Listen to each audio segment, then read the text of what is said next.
সকালে ফজরের নামাজের পরে ঘুমানো যাবে কিনা? ফজরের পরের ঘুমের যদি ফতোয়া দেই তাহলে বেশিরভাগ লোকই তো এখানে আসামির কাঠগড়ায় দাঁড়ায় যাবে। ফজরের পরে বেশিরভাগ মানুষের ঘুমের অভ্যাস না। মাহফিলের মৌসুমে আমি পারি না, কিন্তু মাহফিলের মৌসুম বাদে বাকি সময় আমার বাসায় আমি আমার পরিবারের সদস্যদেরকে চেষ্টা করি রাত 10টার ভেতরে বিছানায় চলে যাওয়া। এটা আজকাল সোনার হরিণ হয়ে গেছে। আমরা রাতে 12টার আগে গ্রামের মানুষও শোয় না। আজকে যদি বিছানায় যাইও আমরা 11টায়, 1 ঘন্টা আমরা মোবাইলে মুনাজাত করি। মোবাইলের মুনাজাত বুঝেননি আপনারা? এই দুই হাতে বসে ফেসবুক ইউটিউব টিপতেছেন, দেখতেছেন, মনে হয় যে আপনি মুনাজাত করতেছেন শুয়ে শুয়ে। এই মুনাজাত করতে করতে মোবাইল ঘুমের চোটে মুখের উপরে পড়ার আগ পর্যন্ত রাখে না অনেকে, ঠিক না ঠিক? এরপরে মোবাইলে কি দেখছে কি না দেখছে এসব জল্পনা করতে করতে আর ঘুম আসে না। 12টা 1টা 2টা বেজে যায়। এরপরে ফজরের সময় শয়তান হাত পা টিপে ঘুম পাড়ায় দেয়। ফজরের পরে তার না ঘুমার উপায় নেই, কারণ রাত্রে ঘুমাইছি 3 ঘন্টা 4 ঘন্টা মাত্র। মনে রাখবেন, ইসলাম যে লাইফস্টাইল দিয়েছে এই লাইফস্টাইলের মধ্যেই আমাদের কল্যাণ আছে। করোনা যখন, প্যান্ডামিক যখন চরম পর্যায়ে, তখন একটা তথ্য আমাদের মাঝে প্রচুর পরিমাণে শেয়ার হয়েছে যে শরীরের রোগ প্রতিরোধ ক্ষমতা বৃদ্ধি করা ছাড়া করোনার থাবা থেকে বাঁচা কঠিন। তাহলে রোগ প্রতিরোধ ক্ষমতা কিভাবে বৃদ্ধি করা যাবে, তার জন্য অনেক আমলের কথা, অনেক করণীয় কথা ডাক্তার সাহেবরা আমাদেরকে বাতাইছেন। এর ভিতরে একটা করণীয় হলো রাতে তাড়াতাড়ি ঘুমানো। রাত 10টা থেকে 2টার যে ঘুম, এই ঘুমটা আমাদের বডিতে ইমিউন এবং রোগ প্রতিরোধ ক্ষমতাকে শক্তিশালী করে। তো নবীজি সাল্লাল্লাহু আলাইহি সাল্লাম এই জন্যই তো বলেছেন যে রাতে এশার নামাজের পরে আর আলাপ সালাপ নয়। এই যে ওয়াজ মাহফিল আমরা করি, এই মাহফিলগুলো গভীর রাত পর্যন্ত করা, এটাও সুন্নাহ পরিপন্থী কাজ। যত দ্রুত সম্ভব মাহফিল শেষ করা উচিত, কারণ রাতে দেরি করে মাহফিল থেকে গেলে ফজর নামাজ পড়তে কষ্ট হবে, ফজরের পরে আবার ঘুমানো লাগবে। ফজরের পরে ঘুমানোটা হারাম না, ফজরের পরে ঘুমাইলে বড় কোনো গুনাহ হবে না, কিন্তু এটা অনুচিত অনুত্তম কাজ, সুন্নাহর খেলাফ কাজ। অনেক উলামা ইকরাম মাকরুহ বলেছেন। নবী করিম সাল্লাল্লাহু আলাইহি সাল্লাম ফজরের পরে ঘুমাইতেন না। তিনি দোয়া করছেন, আল্লাহুম্মা বারিক লি উম্মতি ফি বুকুরিহা। নবীজির দোয়া কাদের জন্য? যারা সকালবেলা কাজ করে, সকালবেলা যারা জেগে থাকে। তিনি দোয়া করেছেন, আল্লাহ আমার উম্মতের জন্য সকালবেলার সময়টাতে আপনি বরকত দিবেন। এই জন্য যে ছাত্র সকালে পড়ে, যে ব্যবসায়ী সকালে ব্যবসা করে, যে কর্মজীবী সকালে কাজ করে, তার জীবনে বরকত নেমে আসে। দুপুরে ঘুমের কথা নবীজি সাল্লাল্লাহু আলাইহি সাল্লাম বলেছেন। এখন আমাদের সমাজে দুপুরে ঘুম নেই, সকালে ঘুম আছে। যখন ঘুমানো যাবে না তখন আমরা ঘুমাই, যখন ঘুমাইতে বলে তখন আমরা জেগে থাকি। অর্থাৎ কোরআন হাদিস যা বলে হুবহু তার উল্টা করি। এই জন্য আমাদের দুনিয়ার জীবনে উন্নতি নাই। ভাইরা আমার, রাতে তাড়াতাড়ি ঘুমের অভ্যাস করতে হবে। আমি প্রায় সময় বলি এই আমলটা বড় কঠিন হয়ে গেছে, আমাদের সবার জন্য এটা তিতা করলা টাইপ আমল হয়ে গেছে। আমরা অন্য অনেক আমল করতে রাজি আছি, রাতে তাড়াতাড়ি শুইতে চেষ্টা করবো তো ইনশাআল্লাহ। এক হুজুর বলেছেন সূরা ফাতিহা কোরআনের অংশ নয়, তা সঠিক কিনা জানতে চাই। দেখুন, সূরা ফাতিহা অবশ্যই কোরআনে কারীমের অংশ। সূরা ফাতিহাকে যদি কেউ কোরআনের অংশ নয় বলে, তাহলে সে সন্দেহাতীত ভাবে ভুলে আছে। এমন ভুলে আছে যে ভুলের ব্যাপারে পৃথিবীর কোন আলেমের তেমন কোন দ্বিমত, সমস্ত উলামা ইকরামই একমত যে সূরা ফাতিহা এটা আরে শুধু কোরআনের অংশ না, এটাকে উম্মুল কোরআন বলা হয়েছে। কোরআনের মূলই হলো সূরা ফাতিহা। এটাকেই যদি কোরআন থেকে বাদ দিয়ে ফেলেন তাহলে কিভাবে হয়? যদি কেউ এরকম বলে থাকেন, সেটি মূর্খতা সুলভ কথা, অজ্ঞানতার কারণে বলেছেন, এটা সঠিক হতে পারে না। আমাদের সমাজে প্রচলিত আছে প্রতিদিন ফজরের আজানের আগে মাইকে দোয়া কালাম পড়া হয় ও ডাকাডাকি করা হয় এবং গজল চালানো হয়। এটা কতটুকু জায়েজ? কোরআন ও হাদিসের আলোকে উত্তর দিলে ভালো হয়। এবং যদি ডাকাডাকি না করলে কমিটি বিভিন্ন রকমের কথা বলে, তাহলে মুয়াজ্জিন সাহেব কি করবেন? দেখুন, ফজরের নামাজের জন্য আহ্বান করার উদ্দেশ্যেই আজান আল্লাহ তাআলা দিয়েছেন। আজান দেওয়া হয়েছে মানুষকে নামাজের জন্য ডাকা এবং আহ্বান করার স্বার্থে, প্রয়োজনে।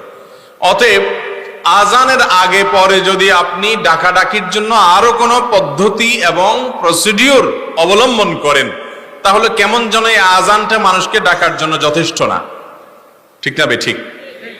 যে নামাজ পড়বে তার জন্য আজান যথেষ্ট ইনশাআল্লাহ। যে সালাত আদায় করবে না, গাফেল, তার জন্য আরো আধা ঘন্টা 1 ঘন্টা আগ থেকে মাইকে গজল গাইলেও সে নামাজ পড়তে আসবে না।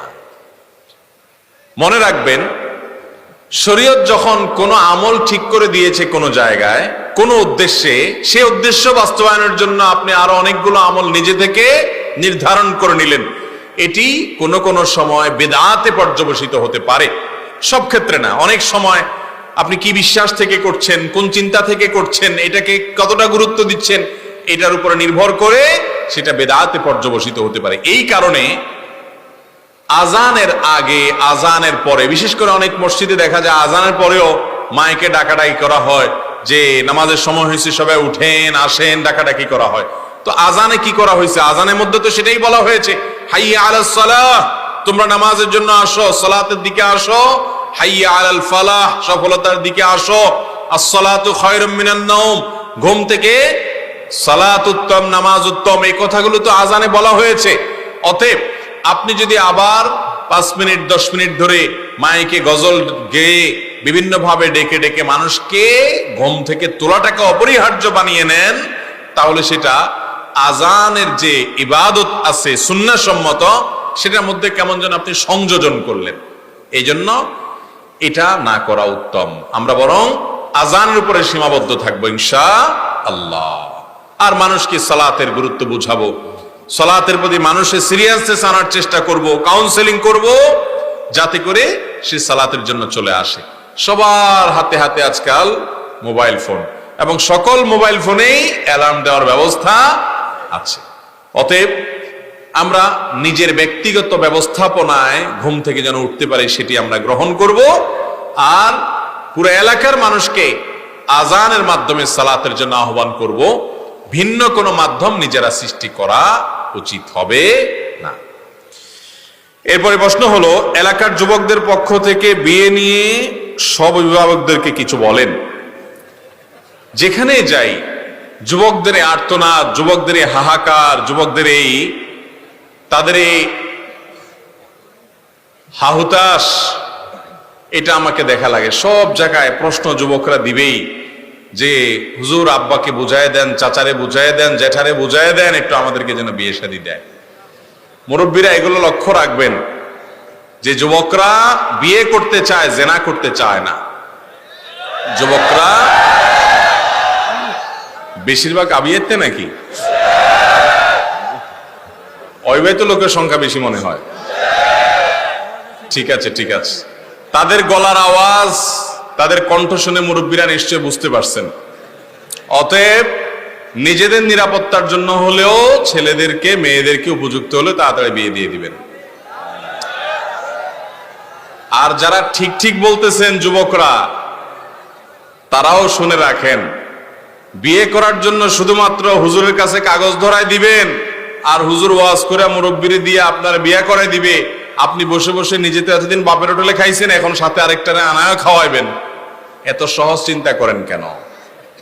অতএব আমাকে জিজ্ঞেস করে অনেক যুবক যে হুজুর তাড়াতাড়ি বিয়ে হওয়ার আমল কি?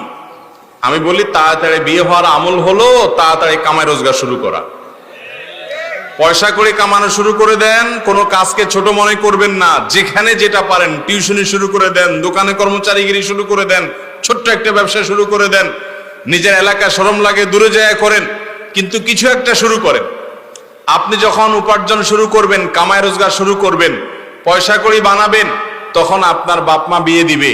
বিয়ে না দিলে কি হবে? মেয়ের বাপেরা এসে আপনাকে জবরদস্তি বিয়ে দিতে বাধ্য করবে। এই জন্য পয়সা কামাই করতে হবে। পয়সা কামাই করবেন না, মোবাইলে আজে বাজে জিনিস দেখে নিজের চরিত্র হুমকির মধ্যে যখন পড়ে যাবে বুঝতে পারবেন, আবার ইমানও আছে ভিতরে, তখন বলবেন যে না, বিয়ে তো করা দরকার। এই জন্য নিজে বাপের সংসারে খান, আবার বিয়ে করায় আরেকটা আইনা বাপের সংসারে খাওয়াইতে চান। বাপের প্রতি এত জুলুম কেন করতে চান? এই জন্য নিজেরাও এই শুধু ঠিক ঠিক জোগাড় দিলে হবে না, কাজ করতে হবে। কাজ করবেন তো ইনশাআল্লাহ। আর অনেক মা বাপ আছে ছেলে মেয়ে কামাই রোজগার করে, বিদেশ গেছে মনে করেন, মাশাআল্লাহ রোজি রোজগার শুরু করছে, এরপরেও ওই ছেলে মেয়েকে সহজে বিয়ে দিতে চায় না। অনেক মা বাপ আছে এখনো এই অজ্ঞানতার মধ্যে আছে, বলে যে বিয়ে দিলে ভালোবাসাটা 2 ভাগ হয়ে যাবে। এই জন্য যতদিন আটকে রাখা যায় ততদিন ভালোবাসা আদায় করা যাবে।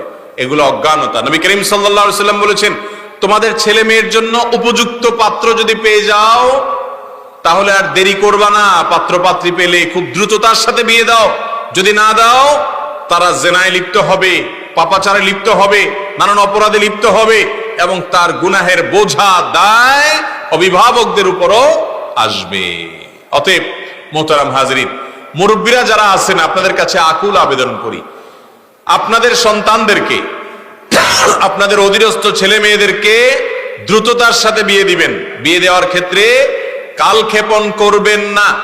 অনেক মুরব্বীরা বলে যে এই বাড়ির কাজটা শেষ করে নাও, এই জমিটা কিনে নাও, ওই দেনাটা শোধ করে নাও। আবার অনেকে বলে নিজের পায়ে নিজে দাঁড়ায় নাও। আরে যুবক তো নিজের পায়ে হাঁটে না, আরেকজনের পায়ে হাঁটে। তাহলে এগুলা বলে যুবকদেরকে বিয়ে থেকে বঞ্চিত রাখার মানেটা কি? বিশেষ করে যারা যারা সিনিয়র বয়সে অনেক মুরব্বী আছেন, আপনাদেরকে আমি বলছি, শুনেন বাবারে, আপনাদের সময়ে এত ফিতনা ছিল না, এখন যত ফিতনা এসে গেছে। এখন যুবকরা যুবতীরা নিজেদেরকে রক্ষা করতে পারে না। আমি তো বলি, নামাজি যুবক পাওয়া যায়, পর্দানসীন যুবতী পাওয়া যায়, কিন্তু নিজের যৌবনে কোনো প্রকার কালিমা লাগেনি। এমনকি ফেসবুকে, হোয়াটসঅ্যাপে, ইমোতে বিভিন্ন ভাবে ছেলে মেয়েদের একে অন্যের সাথে অবৈধ চ্যাটিং করেনি, কোনো প্রকার যোগাযোগ হয়নি। এইরকম যুবক যুবতী পাওয়া সোনার হরিণ হয়ে গেছে। স্বীকার করতে চায় না পোলাপান। এই জন্য এই ঠিক আসতে বলে যে ধরা পড়ে যাব, জোরে ঠিক বলবো বাপ দেখে ফেলবে এখানে আছে। ভাইরা আমার, এই সমস্যা আমাদেরকে স্বীকার করতে হবে। এই জন্য মুরব্বীরা তরুণদের বিয়েতে দেরি করবেন না। টাকা পয়সা কামাই শুরু করে দেন যুবকদের কাজ, আর যতটুকু শুরু করছে বিসমিল্লাহ, এটার উপরে নির্ভর করে বাপ মা বাকিটা সহযোগিতা দিয়ে বিয়ে করাবেন। এবং যদি এটা আপনারা না করেন তাহলে সন্তান যত অপরাধে লিপ্ত হবে, এই সবগুলোর দায়ভার বাবা মা যদি অবহেলা করেন, তাদের বিয়ে দেওয়ার ক্ষেত্রে হেয়ালিপনা করেন, তাহলে দায়ভার অবশ্যই সন্তান পাপ করে সে তো পাপী হবেই, পাশাপাশি তার বাবা মাও পাপী হবে। কত বড় কথা! এই জন্য চরিত্র হেফাজতে রাখার জন্য দ্রুত বিয়ের কোনো বিকল্প নাই। দ্রুত বিয়ে, যত হুজুর দেখেন দুনিয়াতে, সারা দেশে যত হুজুর দেখেন, খোঁজ খবর নিয়ে দেখেন, হুজুররা সবাই তাড়াতাড়ি বিয়ে করে। হুজুররা সবাই তাড়াতাড়ি বিয়ে করে। এই জন্য দেখবেন হুজুররা অল্প বয়সে সব সেট করা শেষ হয়ে যায়। আপনি 30-এর পরে বিয়ে করলেন, এরপরে 5-7 বছর বাচ্চা নিলেন না, বলেন এত সকাল বাচ্চা হলে লাইফটাকে এনজয় করা যায় না, নিতে নিতে 36-37 করে ফেললেন। এরপরে বাচ্চা হলো, তখন আপনার বয়স 40 বা 40 ছুঁই ছুঁই। এরপরে বাচ্চা পড়াশোনা শুরু করবে, তারপরে গ্রাজুয়েশন কমপ্লিট করবে, ততক্ষণে আপনার বয়স 55-এর কাছাকাছি। ততক্ষণে তো আপনার ডায়াবেটিস সব রোগ ধরে গেছে, পোলা এখনো ইনকাম করার উপযুক্ত হয় নাই। আর এই বৃদ্ধ বয়স পর্যন্ত আপনার সংসারে ঘানি টানা লাগবে।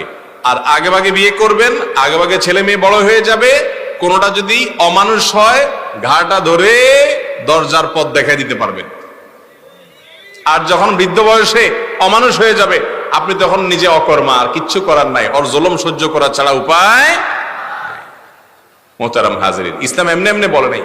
আল্লাহ যা নির্দেশ করেছেন এর মধ্যেই কল্যাণ, অন্য কোনো পথে কল্যাণ। অতএব দেরিতে বিয়েতে ক্ষতি, কখনো কোনো লাভ হতে। অনেক অভিভাবকরা আছেন অহেতুক অকারণে ছেলেকে মেয়েকে বিয়ে দিতে দেরি করেন, বাঁচতে সময় পার করে ফেলেন, গুনাহগার হবেন তারা। আল্লাহ তাআলা আমাদের মুরব্বীদের বুঝার তৌফিক দান করুন। অনেক মসজিদে দেখা যায় কোরআন এবং হাদিসের অর্থ এবং বাংলা অনুবাদ সংবলিত বিভিন্ন ব্যানার পেস্টন লটকানো থাকে। এক্ষেত্রে নামাজ হবে কিনা? সুন্দর একটি প্রশ্ন। অনেক মসজিদে দেখা যায় যে মুসল্লিদেরকে উৎসাহ দেওয়ার জন্য, মুসল্লিদেরকে শেখাবার জন্য একটা হাদিসের অনুবাদ লিখে, একটা আয়াতের অনুবাদ লিখে ফেস্টুনের মতো করে এটা টাঙিয়ে দেওয়া আছে। আবার অনেক মসজিদে সকাল সন্ধ্যার দোয়া, জিকির ইত্যাদি এগুলা টাঙানো আছে। সৌদি আরবে বিশেষ করে প্রায় 100% মসজিদে এটা দেখা যায়, প্রায় 100%। এমন একটা মসজিদে পাওয়া কঠিন হবে যে মসজিদে এটা নাই, যে কোনো একটা দেয়ালে আপনার সেখানে কোনো দ্বীনি প্রোগ্রামের দাওয়াত ইত্যাদি হয়। আমাদের দেশে যেরকম ওয়াজ মাহফিল হলে, কোনো মসজিদে প্রোগ্রাম হলে আমরা মানুষের ওয়ালে ওয়ালে পোস্টার লাগাই, সৌদি আরব সহ মিডল ইস্টের অন্যান্য দেশগুলোতে তারা মসজিদের পূব পাশে একটা জায়গা রাখে যেখানে বিভিন্ন জায়গায় এই ওয়াজ মাহফিল জাতীয় দ্বীনি দার্স, দ্বীনি আলোচনা যেগুলো মসজিদ কেন্দ্রিক হয় সেগুলোর পোস্টারগুলো সেখানে লাগায়। মুসলিম নামাজের পরে যাওয়ার সময় দেখে কত সুন্দর ব্যবস্থাপনা। আর আমাদের দেশে দেখা যায় ওয়াজ মাহফিলের পোস্টার কিন্তু লাগাই দিলেন একজনের নতুন ওয়ালে রং করছে বেচারা, ওখানে যা লাগাই দিলেন বিসমিল্লাহ পড়ে। কি বলেন, মাহফিলের পোস্টার লাগাইছেন সেজন্য জায়েজ হয়ে যাবে? কিন্তু আমরা অনেকেই সেটা করি, এটা উচিত না। তাহলে মসজিদের মধ্যে ভালো কোনো কথা সম্বলিত কোরআন হাদিসের কোনো কিছু টাঙানোতে মৌলিকভাবে কোনো অসুবিধা নেই, সেটা ইতিমধ্যে আপনারা বুঝে গেছেন। কিন্তু কেবলার সাইডে বা এমন কোন জায়গায় লাগানো যাবে না যেখানে লাগাইলে মুসল্লিদের মনোযোগ সেখানে চলে যাবে। নামাজের মধ্যে আল্লাহর কথা স্মরণ করবে কোথায়? সে সামনে যদি আপনার কোনো কিছু লেখা থাকে বসে বসে ওটা পড়বে। তো এই জন্য কেবলার সাইডে কোনো কিছু রাখবেন না, বা মুসল্লিদের নজরে পড়ে এরকম জায়গা রাখবেন না। কথার কথা পূব পাশের দেয়ালে রাখবেন, যে নামাজ পড়ে যখন বের হবে তখন মুসল্লিদের নজরে পড়বে। অথবা উত্তর দক্ষিণ সাইডে এমন জায়গায় রাখবেন যে সালাম ফেরানোর পরে নজর পড়বে, নামাজের মধ্যে মনোযোগ পড়বে না। এরকম ভাবে কোরআন হাদিসের আয়াত লিখে আপনি টাঙিয়ে রাখতে পারেন। বিশেষ করে 5 ওয়াক্ত নামাজের পর নবী করিম সাল্লাল্লাহু আলাইহি সাল্লাম অনেকগুলো দোয়া এবং জিকির পড়তেন। আমাদের সমাজের 5% মানুষ এগুলো জানে না। তো এই জন্য মসজিদগুলোতে বড় ফেস্টুন আকারে এই দোয়াগুলো লিখে টাঙিয়ে দেওয়া যায়, যে সালাম ফেরানোর সাথে সাথে যেন এটা দেখে দেখে পড়তে অভ্যস্ত হয়, পড়ার কথা স্মরণ হয়। এটা মসজিদে মসজিদে বরং লাগানো আরো ভালো।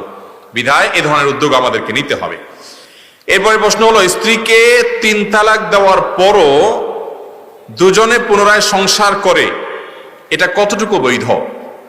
আল্লাহ রাব্বুল আলামিন কোরআনে হাকিমে বলেছেন, ফাইন তাল্লাকাহা ফালা তাহিল্লু লাহু মিন বা'দু হাত্তা তানকিহা যাওজান গায়রা। যদি কোন স্বামী তার স্ত্রীকে এক, দ্বিতীয় এবং তৃতীয়, প্রথম এবং দ্বিতীয়র পর তৃতীয় তালাকে যদি দিয়ে ফেলে, তাহলে ওই স্বামীর জন্য সেই স্ত্রী আর হালাল নয়। পৃথিবীর সমস্ত হুজুর একসাথ হয়ে যদি ওই স্বামীকে তওবা পড়ায়, তারপরও তার ওই স্ত্রীর জন্য তিনি হালাল হবেন না। এমনকি কাবা শরীফের ইমাম সাহেবকেও যদি আপনি নিয়ে আসেন আর তিনি আইসাও যদি তওবা পড়ায় দেন, তাতে কি হবে না? সংসার আর জোড়া লাগবে। আমি সবসময় বলার চেষ্টা করি, যারা বিবাহিত তারাও শুনে রাখেন, যারা অবিবাহিত তারাও শুনে রাখেন। মনে রাখবেন, দাম্পত্য জীবনে স্বামী স্ত্রীর মধ্যে শত ভেজাল লাগুক, শত গন্ডগোল লাগুক, শত অশান্তি হোক, খবরদার কিছু হলেই তালাক শব্দ মুখে উচ্চারণ করবেন, তালাকের কথা মুখে বলবেন না। এটা এত ছেলে খেলা না, এটা খুব ডেঞ্জারাস বিষয়। একবার বলে ফেলবেন, ব্যবহার করে ফেলবেন, তালাক হয়ে যাবে। এরপরে এসে হুজুরের কাছে কানলেও সম্পর্ক জোড়া লাগানো সম্ভব হবে না যদি ওই রকম তালাকে মোগাল্লাজা হয়ে যায়। এক তালাক দিছেন, বাঁচার উপায় আছে। দ্বিতীয় তালাক দিছেন কখনো, সেকেন্ড টাইম কখনো বলছেন, বাঁচার উপায় আছে। এরপরে যদি তৃতীয়বারও বলে ফেলেন তো শেষ। আর তাকে স্ত্রী হিসাবে গ্রহণ করতে পারবেন, এমনকি নতুন করে বিয়ে পড়ালেও সম্পর্ক আর জোড়া লাগা যাবে। কত মানুষ আমাদের কাছে এসে চোখের পানি ফেলে দেয়। যখন মাসালা জিজ্ঞাসা করতে আসে, মাসালার উত্তরে দেখা যায় যে তালাকে মোগাল্লাজা হয়ে গেছে এবং স্বামী স্ত্রী হিসাবে আর থাকার সুযোগ নাই, নতুন করে বিয়ে পড়াইলেও কোনো কাজ হবে না। তো এই মাসালা শোনার পর 1-2টা বাচ্চাও আল্লাহ দিয়ে দিছে, সুন্দর সংসার, শয়তানে মাথা গরম করায়া তালাক দেওয়াই দিস, মানুষরূপী শয়তানরা ফুসলিয়া ফাসলিয়া তালাক দেওয়াই দিস। এরপর চোখের পানি ফেলে, কিন্তু জোড়া লাগানোর সুযোগ আর।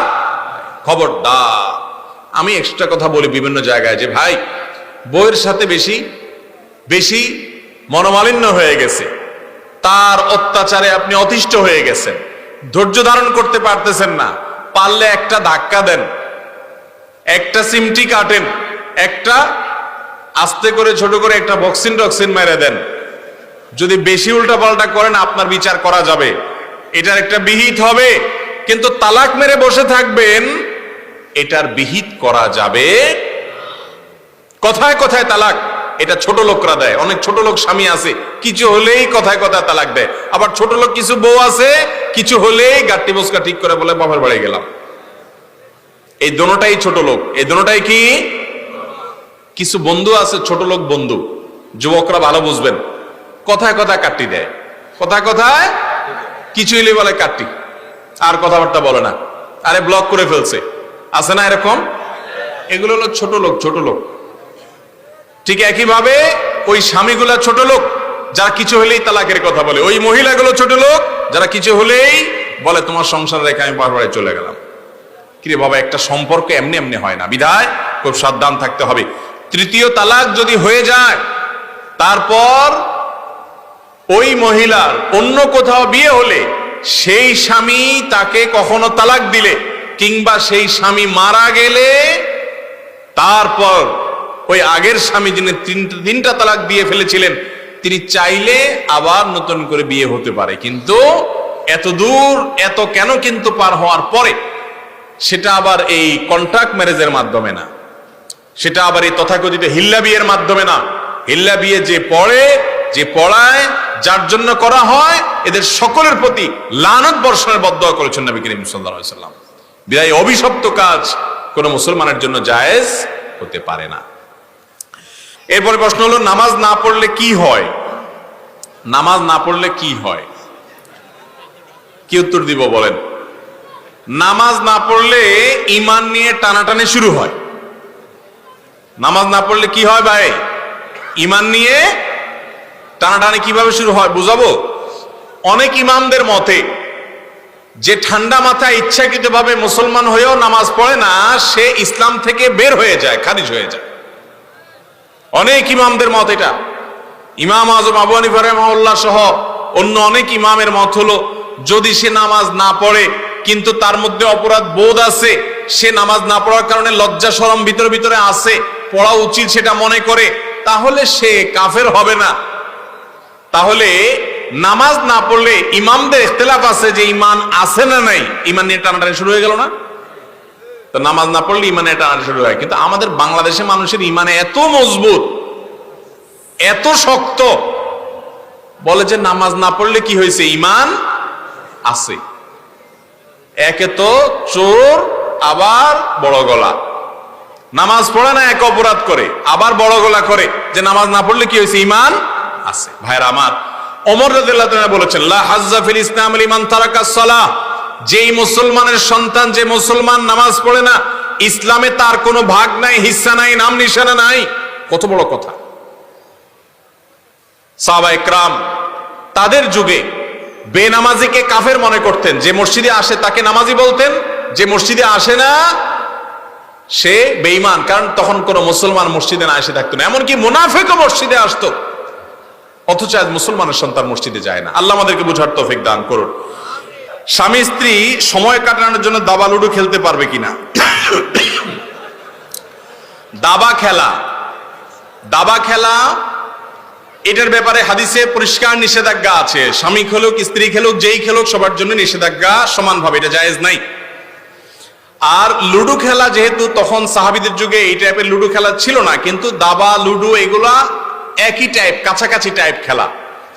এ ধরনের খেলা নয়, বরং স্বামী স্ত্রী খেলবেন হলো শারীরিক কসরত হয় এরকম খেলা, যেমন কুস্তি। কুস্তির কথার কথা বললাম, কুস্তি না, মানে শারীরিক ব্যায়াম হয় সেরকম খেলা। আমাদের প্রিয় নবী সাল্লাল্লাহু আলাইহি সাল্লাম আম্মাজান আয়েশা রাদিয়াল্লাহু আনহার সাথে দৌড়াদৌড়ির প্রতিযোগিতা দিয়েছেন। দৌড়াদৌড়ি, নবীজির শরীরে 40 জন জান্নাতি যুবকের শক্তি ছিল, তিনি অনেক শক্তিশালী মানুষ ছিলেন। আয়েশা রাদিয়াল্লাহু আনহা বয়সও ছোট, আবার মেয়ে মানুষ, আবার খুব হ্যাংলা পাতলা ছিলেন।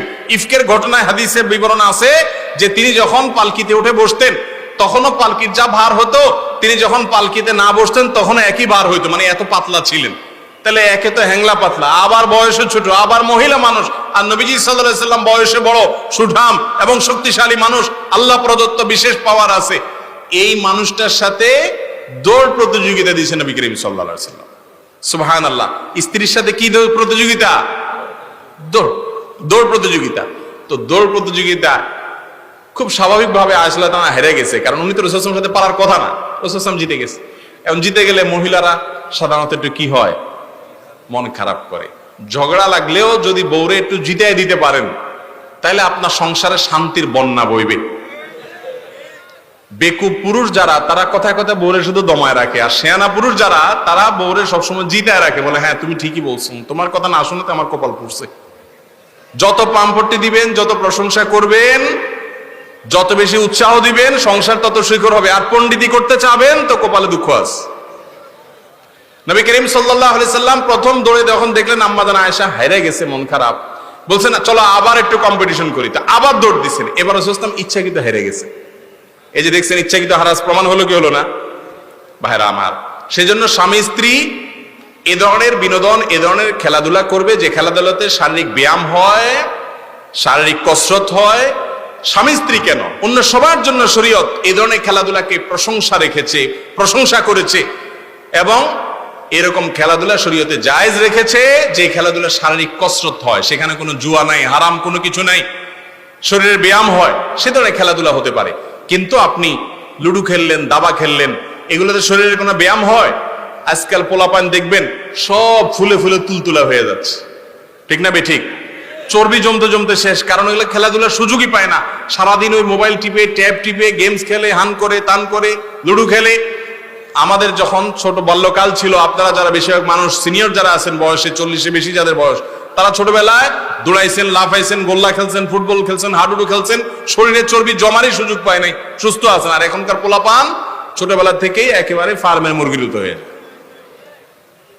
কারণ ওই বাপমাই তাকে ধ্বংস করতেছে। বিদায় এ ধরনের খেলাধুলা শরীয়তে জায়েজ, কিন্তু যেই খেলাধুলা কোনো শারীরিক কসরত হয় না, এগুলো আরো ব্রেনকে অবসাদগ্রস্ত করে। আপনি দেখেন লুডু খেলেন আর যেটাই খেলেন, যারা খেলে এই যে ক্যারাম খেলা টেলে, দেখবেন চোরের মতো চেহারা হয়ে যায়। লম্বা সময় ধরে যদি খেলে, চেহারা দেখবেন যে বিবর্ণ হয়ে যায় এবং ক্লান্ত হয়ে যায়। এটা করা যাবে না। মহিলারা নিজ ঘরে গেঞ্জি পরিধান করতে পারবে কিনা? নিজ ঘরে মহিলারা গেঞ্জি পরতে কোনো অসুবিধা নাই, বিশেষ করে স্বামীর সামনে, স্বামীর প্রয়োজনে। আর যদি জামার ভেতরে গেঞ্জি পরেন তাহলেও কোনো অসুবিধা নাই। তার সৌন্দর্য, তার পর্দা, এটা তার সৌন্দর্য যেন অন্যের সামনে প্রকাশিত না হয়, এবং মাহরাম পুরুষদের সামনে অশালীন ভাবে যাতে নিজেকে উপস্থাপন করানো হয়, সেটা মাথায় রেখে তিনি এই পোশাকগুলো পরতে পারবেন। অর্থাৎ স্বামী আছেন সেখানে একান্তে পড়লেন, কিংবা নাইট ড্রেস হিসেবে পড়লেন একান্তে, কিংবা অন্য পোশাকের নিচে পড়লেন, যাতে অর দেখা না যায়, অশ্লীলতার বিস্তার না হয়, কিংবা পরপুরুষের সামনে না গেলেন, সে শর্তে জায়েজ হতে পারে। মহিলাদের মুখের অতিরিক্ত পশম কেটে ফেললে গুনাহ হবে কিনা? অতিরিক্ত পশম বলতে যদি এরকম হয় যে এত পশম যে এটা রীতিমতো দোষ ত্রুটি, এটা রীতিমতো বোঝা যাচ্ছে যে টু মাচ হয়ে গেছে, হ্যাঁ এটা দেখতে খারাপ দেখা যাচ্ছে, তাহলে এটা তো ত্রুটি, এটা তো একটা রোগের মতো। অতএব ওইটার ট্রিটমেন্টের জন্য উদ্যোগ নেওয়া যেতে পারে। কিন্তু আল্লাহর সৃষ্টিতে পরিবর্তন, যেমনটি ব্রু প্লাগ জাতীয় করে, ব্রু প্লাগ নিয়ে ফোকাহাদের মধ্যে মত পার্থক্য আছে, কিন্তু এই জাতীয় ব্রু প্লাগ জাতীয় যে আপনার পশম তুলে ফেলা, সেটা আসলে মৌলিকভাবে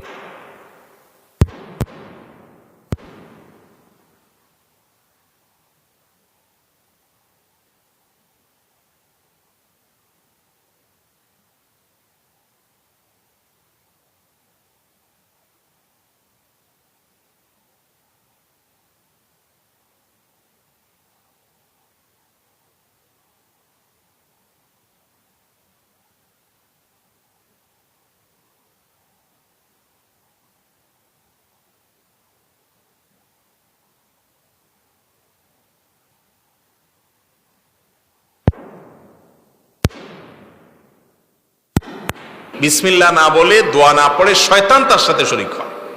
কত ডেঞ্জারাস কথা! খাবারের সময় বিসমিল্লাহ বলেন নাই, শয়তান আপনার সাথে খাবারের শরীক হয়, বরকত নষ্ট হয়ে যায়, খাবারের উপকারিতা ভাগ হয়ে যায়। আপনি বাসায় ঢোকার সময়, ঘরে ঢোকার সময় বিসমিল্লাহ বলা ছাড়া ঢুকছেন, শয়তান আপনার সাথে ঢুকবে। হাদিসে আসছে শয়তান প্রত্যেকটা মানুষের সাথে সাথে থাকে। বাসা যখন ঢুকবেন, বিসমিল্লাহ বলতে ভুলে গেলে শয়তান খুশি হয়, বলে যে আজকে এই বাসায় থাকার সুযোগ পাইলাম। রাতভর শয়তান শয়তানি করবে। ঘরে ঘরে আজকাল নানা রকমের দুরারোগ্য ব্যাধি, নানা রকমের সমস্যা শয়তান আমাদের আষ্টে পৃষ্ঠে বেঁধে আছে। আমরা ঘরে ঢুকতে বিসমিল্লাহ বলি না। আমি বলি, ঘরগুলোকে দুষ্ট জিন থেকে, শয়তান থেকে বাঁচার জন্য যে কাজগুলো করবেন এর ভিতরে অন্যতম একটা কাজ হলো, যত লোক এ বাসায় ঢুকবে অবশ্যই সবাই, বাচ্চা থেকে বড় সবাই, ঢুকার সময় বিসমিল্লাহ, বের হওয়ার সময় আবার বিসমিল্লাহ, খাওয়ার সময় বিসমিল্লাহ, টয়লেটে যাওয়ার সময় বিসমিল্লাহ, এবং সকল কাজে বিসমিল্লাহ বলতে হবে। অতএব যদি দোয়া না পড়েন গুনাহ হবে না, কিন্তু আপনারই ক্ষতি হবে, এজন্য এটা করা অনুচিত।